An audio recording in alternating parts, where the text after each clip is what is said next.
Hello everyone, আমি শিল্পা কেক.com-এর আরও একটা নতুন ভিডিওতে তোমাদের সকলকে জানাই ওয়েলকাম।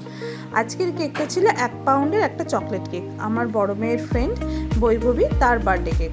তার মা আমাকে এই কেকটা বানাতে বলেছিল। তার দুটোই ক্রাইটেরিয়া ছিল, এক ছিল চকলেট কেক হতে হবে আর এক ছিল এগলেস। অ্যাকচুয়ালি এখন তো শ্রাবণ মাস, সবাই তো এই সময় নিরামিষ খায়, আমিষ খায় না, সেই জন্য এখন এগলেস কেকের চাহিদাটা এই মাসে একটু বেশি। এমনিতেও বরাবরই আমি এগলেস কেকই বানিয়ে থাকি। এবার যদি কেউ আমাকে বলে যে ডিম দিয়ে বানিয়ে দাও, সেটা আলাদা কথা। তো কেকটা বানাবার সময় যেহেতু আমাকে পুরো নিজের মতোভাবে কেকটা বানাতে বলা হয়েছিল, কেকটার কোনো ডেকোরেশন বা কোনো কিছুই আমাকে বলে দেওয়া হয়নি, সেহেতু একটা ব্যাপার থাকে না, দেখবে যে যখন তোমাকে কেউ তোমার মতো করে কিছু বানাতে বলবে তখন তোমার এক্সপেরিমেন্ট করতেও ইচ্ছা হবে, আবার মনে হবে যে এক্সপেরিমেন্ট করতে গিয়ে কেকটা খারাপ হয়ে যাবে না, তো এটাও একটা টেনশন থাকবে। তো আগের কেকটা যেমন তোমাদের বলেছিলাম যে আমি চকো চিপসের জায়গায় চকো বারই একদম চকলেটের বার থেকে কেটে কেটে দিই, তো এটাও আমি সেরকমই করেছি। এবার যেহেতু ভিডিওটা অনেকটা লেন্দি হয়ে যাচ্ছিলো, সেহেতু আমি কেটে বাদ দিয়ে দিয়েছি ভিডিওর ওই ক্লিপগুলো, যাতে তোমাদের দেখতে অন্তত ভালো লাগে। কারণ অনেকটা লেন্দি ভিডিও হলে কারোরই ইচ্ছা করবে না যে এতক্ষণ বসে বসে দেখি। অ্যাকচুয়াল গসিপ না থাকলে তো ভালো লাগে না, আমারই ভালো লাগে না, আমি কি তোমাদের বলবো। একটু গসিপ থাকবে, একটু ঝাল মশলা থাকবে, তাহলেই না খবর দেখার ইচ্ছা।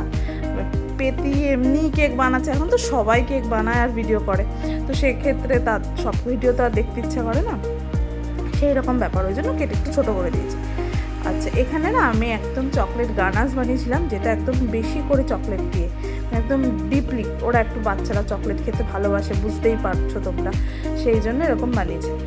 আর এরপরে হচ্ছে একটু ড্রিপ, আমার একটু ড্রিপ পছন্দ, কালকেই তোমাদের বলছিলাম না ভিডিওতে, তো ওই জন্য আমি ভাবলাম যে এটাতে একটু ড্রিপ দিয়ে দিই, তাহলে দেখতে বেশ ভালো লাগবে, গড়িয়ে গড়িয়ে পড়ছে, একটা বেশ অন্যরকম লাগবে, বাচ্চাদেরও ভালো লাগবে যে চকলেট ফকলেট আছে ভিতরে ভালো করা, সেই জন্য এইভাবে বানিয়েছি।